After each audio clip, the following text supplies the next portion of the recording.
Hey guys, so this is example 4. So it says a ladder 13 feet tall is leaning against a house. If the base of the ladder is being pulled away from the house at 3 feet per second, how fast is the top moving down the house when the base is 5 feet? Okay, so first off, a picture kind of helps with this one. So if you go like this.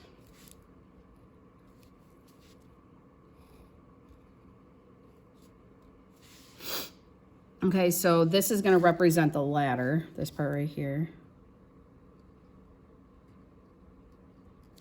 Okay, so that's your ladder. This is going to be the house. And then obviously the bottom's the ground. Okay, so what you're given in this problem is they're saying, first off, the ladder's 13 feet tall. Base of the ladder is being pulled away from the house at 3 feet per second. So on this one, I have to kind of call the other two sides of this triangle something. So I'll call the height the ladder reaches the house Y, and then I'll call the floor part X. So if you think about it, they're telling you that the base of the ladder is being pulled away from the house at 3 feet per second. So in other words, it's going like this way, like you're yanking the ladder away from the wall at 3 feet per second. Okay, that's what that means. Like this X is increasing 3 feet per second. So in other words, you're given is dx dt is 3 feet per second. Okay, so then they're saying how fast is the top moving down the house when the base is 5 feet from the wall? So in other words, they want to know how fast the top moving down the house, meaning the top of the ladder is going to move down the house as you pull out the ladder. So in other words, the goal on this one is going to be to find dy dt when x is 5. Like they want it when the base is 5 down here of the ladder being pulled out. Okay, so now that we have that, now looking at what we have a right triangle and we don't have sides x or y right now, but a formula that we could use to figure this out would be Pythagorean theorem, right? We know that if we have two sides of a right triangle, we can get the third side. So we do have that the x is a 5. So picture this as being 5 right now, because that's what it is in our problem. So in other words, I can easily find y right now by doing x squared plus y squared is 13 squared. And then I'm just going to sub in that 5 for x, right? And then simplify this. So 25 plus y squared is 169. Subtract 25 on both sides. And I get y squared is 144, square root it. And I get y is 12. Now I'm not putting the negative 12, by the way, because it's a length, so it can't have negative length, so it's just gonna be the positive of that. Okay, so now that we have y, we have x. Now we're just gonna kind of use our Pythagorean theorem formula and write that first. So I have x squared plus y squared is 13 squared. And then I go ahead and I differentiate both sides in terms of whatever the variables are that I have. So this is chain rule. So it's going to be 2x times dx dt plus this is going to be 2y times dy dt is equal to the derivative of 13 squared is just going to be 0. Okay. So then from there, I have a bunch of numbers that I can sub in, right? Because I was given dx dt is 3. I know x is going to be 5, and I know that y now is going to be 12. So if I put in 5 there, 3 there, this is 12 there. Okay. Now it's just solving. So 2 times 5 times 3, that's 10 times 3 is 30, right? This is 24 dy dt is equal to 0. So then I could subtract 30 on both sides. I'll carry this on over here. I would have, let's see, 24 dy dt is equal to negative 30. Then I would divide 24 on both sides. And I would get dy dt is equal to negative 30 over 24 simplifies to give you negative 5 over 4 feet per second. Okay. So what this means, because like if we want to explain it, is the ladder is moving down, right? So if this is a negative rate that Y is going, that means it's actually moving down the house at a rate of 5 force feet per second. So that's what we're going to say, because since it's negative, right? We'll say the ladder is moving down the house at 5 force feet per second. And again, it's one dimensional because we're just talking a side length. So we're just going to keep it like that. So this is the answer right there. Okay, let's move on to number 5. Okay, so number 5 says, suppose that the radius of a right circular cylinder is increasing at the rate of 3 centimeters per second, and the height is decreasing at the rate of 4 centimeters per second at the time when the radius of the cylinder is 12 centimeters and the height of the cylinder is 9 centimeters. At what rate is the volume of the cylinder increasing or decreasing at this time, and why? Okay, so first off, our given on this one, I'm trying to write so you guys can see it. Our given is going to be, they're telling us that the radius, right? So the radius is increasing at 3 centimeters per second. So that means that we're given dr dt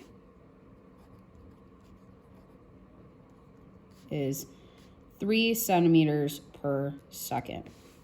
So we have that. Then they said that the height is decreasing at a rate of 4 centimeters per second. So that means that's dh dt, right? The rate at which the height is decreasing. And since it's decreasing, it's going at a negative 4 centimeters per second because it's decreasing, not increasing.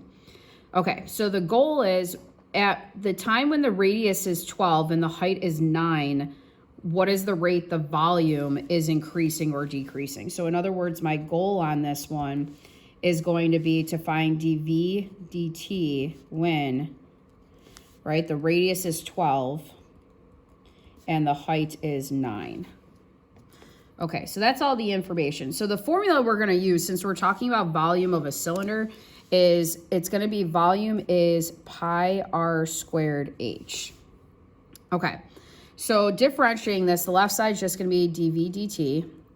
Now we have a problem though on this side. So this is actually going to be product rule because we have two separate functions, right? We have pi r squared and then we have h. So we got to do product rule first. So product rule is you keep the pi r squared as is times the derivative of h, which would be dh dt.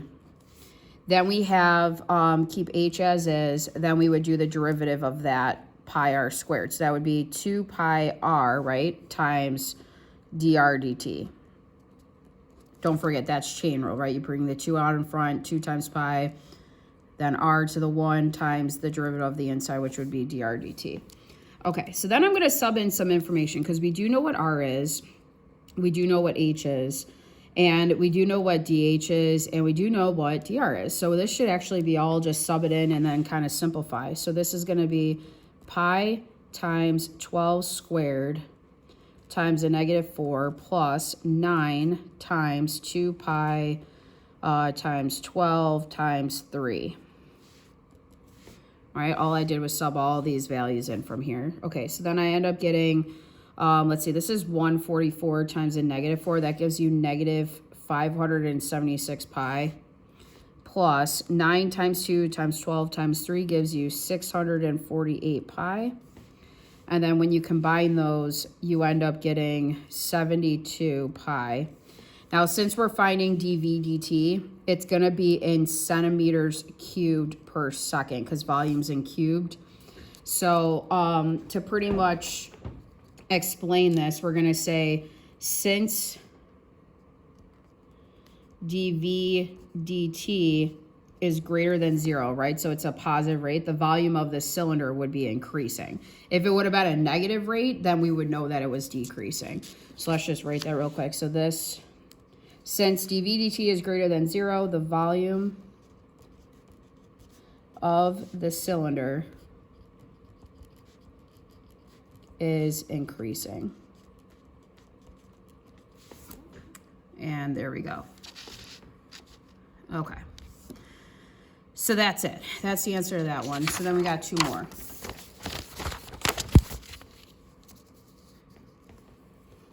There we go. Okay, now example 6 looks just like the one on the homework, and I'm not gonna lie, it's kind of hard. So it says a conical tank, which means it's a cone, like conical is cone. A conical tank with vertex down is 10 feet across the top and 12 feet deep. If water is flowing into the tank at a rate of 10 feet cubed per minute, find the rate of change of the depth of the water when the water is 8 feet deep. Okay, so this is a nightmare. Well, let's draw it. Okay, so we have this cone, and they're telling you that this right here is 10 feet, right? 10 feet across the top, 12 feet down. So from here down is 12 feet. So start with that. Then, now this is kind of weird, but they're flowing the water in the tank at a rate of 10 cubic feet per minute. So down here, our given is going to be that we have dV dt is 10 cubic feet per minute. Okay, that's based off them telling me that the rate of the water flowing inside the tank, that's talking about volume.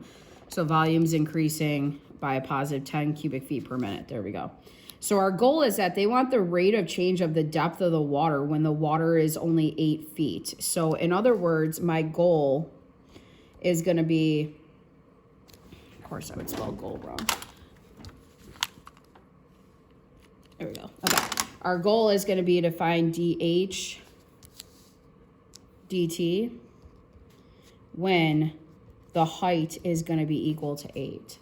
So this goes back to finding, so this is gonna be kind of weird, right? So let's start by writing volume is equal to 1/3 pi r squared h, because that's the volume of a cone. If you didn't know it, that's what it is.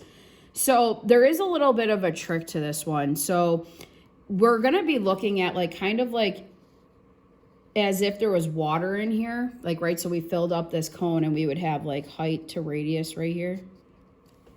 So there's a way to actually make this equation all in terms of h and not have r in it at all. So how you could do that, and this is kind of weird, and again, you probably wouldn't have thought of doing this on your own, is that you can set up a proportion of the sides, because like if you remember from geometry, like these triangles end up being similar to each other because they end up having proportionate sides and stuff.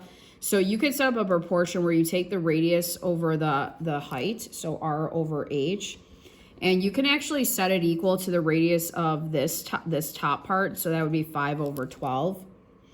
And I'll show you why we're going to do this in a second, but like if you solve that for r, right, you would cross multiply, you would have 12r is 5h, and then you would divide both sides by 12.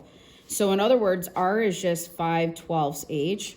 So the reason why I'm going to do this is I can put that into here and then have everything in terms of h. The reason why is because I do not have what the rate of r is going to be. So if I went and tried to do this right now, I'm going to end up having like product rule first off, and then like I would have to do like dr dt in there, but I don't have dr dt. So I have to find a way to do, like I'm going to try to find dh dt, and I have volume, but I can't have it be in terms of just r right there, only because I don't have dr dt. So this is a way that I can sub this in and kind of manipulate the equation a little bit so that there's no r in it anymore. So if I put, instead of r, I put 5/12 h squared times h. Now you see how I have no r in there, so I don't have to worry about that. And then I can kind of simplify this. So I would have 1/3 pi. If I square this, I would have 5 squared, which is 25 over 12 squared is 144. And then I would have h squared times an h again. And then this would just give me, if I kept going, ends up being, if I multiply these out, I get 25 all over 3 times 144 ends up being 432. And then I would have pi h cubed. That's just simplifying it. So now if I go ahead and now I differentiate both sides, I would have dv dt is equal to, I multiply the 3 to the front, and you get 75 over 432 pi h squared dh dt. And we know that we have h is 8, so I'm going to be able to put an 8 into there. And I actually know what dv dt is too. So this is going to be 10 is equal to 75 over 432 pi. H is 8. And then I'm going to be solving for dh dt.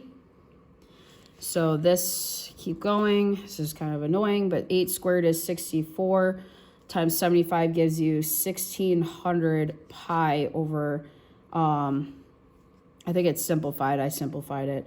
144 dh dt. And then what I did with this is I cross multiplied this, like pretend this is on the top, and I got 1440 is equal to 1600 pi dh dt. And then I just divided by 16 pi on both sides. So 1600 pi, 1600 pi. And I ended up getting, this simplifies, by the way, to give you 9 all over 10 pi. And this is feet per minute. And that would be what your dh dt is. So this is the answer. So you guys have one just like this on the homework. And that's what you got to do, though. You got to write like a proportion. And again, I got that by my radius of the original cone over the height equals r over h. That way it was all written in terms of h, because I do not have dr dh. So I do have dh dt, so that's why, or that's what I was trying to find. And I do have dv dt, so I kind of kept it like that. So this does not happen very often where you have to kind of manipulate it like that. But after that, it's all algebra. And if you had to use a calculator for this, I understand that's kind of like a lot of work. Okay, last example. So example 7, it says a man 5 feet tall walks at a rate of 3 centimeters per second. So let's draw a picture of this. Man 5 feet tall walks at a rate of 3 feet per second. And then it says away from a light that is 10 feet above the ground. When he is 8 feet from the base of the light, how fast is the tip of his shadow moving? Okay, so this is like an overlapping, similar triangle thing again, where you have something like this, and then you have him.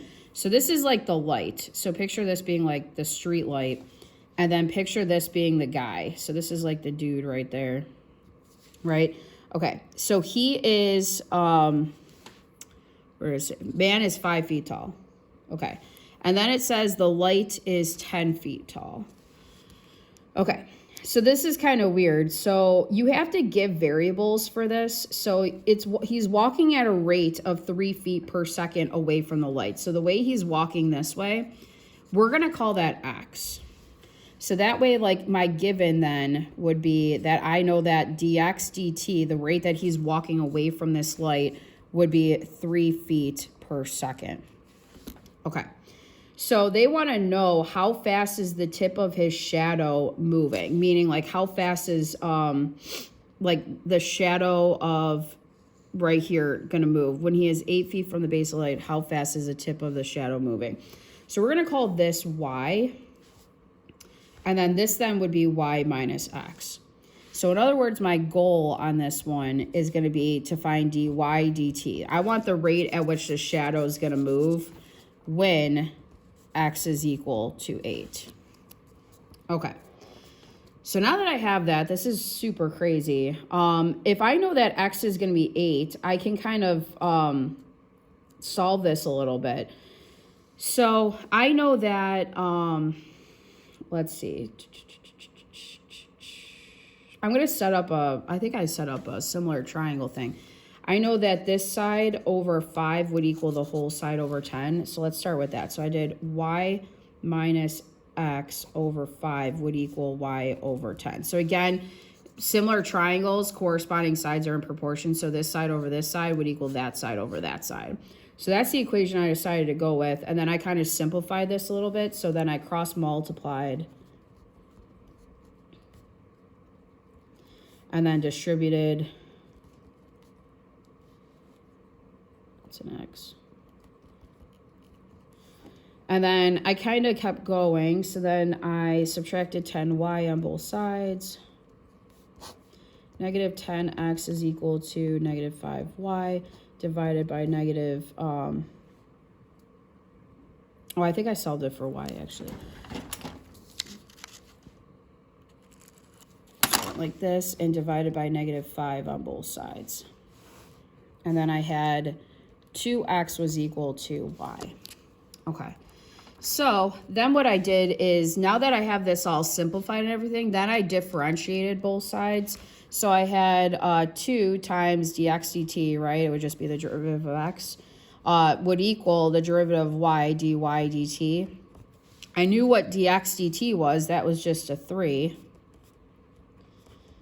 And then I got 6, and it ends up being feet per second would equal dy dt. And then that was the answer. So again, this one's kind of tricky though, because when you set it up, you have to definitely make up your own variables. So like if I wanted to call that a, then this would have just been dA dt, right? Like I'm just giving it a variable to kind of work with. I was trying to see the rate at which the shadow would move. So I wanted the rate at which it's going to kind of move from you. So that would probably be the best way to do it, is to set it up this way. And then again, once I had my equation, I just kind of simplified it first. It ended up simplifying to actually be this. And that kind of makes sense, right? Like if this is 5 to 10, the ratio of these sides is going to be like a 1 to 2 ratio. That's why y is equaling 2 of x's, like 2 x's would equal it. So then when you differentiate it, it kind of works out kind of nice. You end up just getting that 6 feet per second for your change in what y is happening. So that's it. Okay, good luck on the homework, and I will see you guys on Thursday.